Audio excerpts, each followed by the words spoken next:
The question is, the equation of the line graphed on the rectangular coordinate system above is y equal to minus 7x by 8 plus b, and we need to compare quantity A and quantity B, that is AB and BC.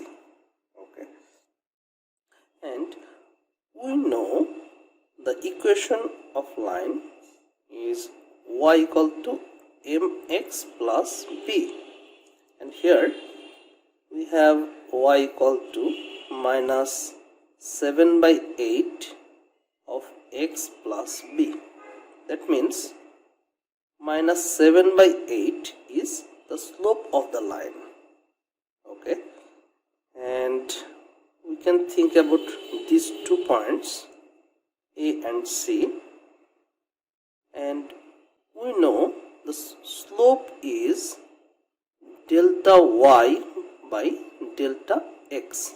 That means the 2 points y's difference.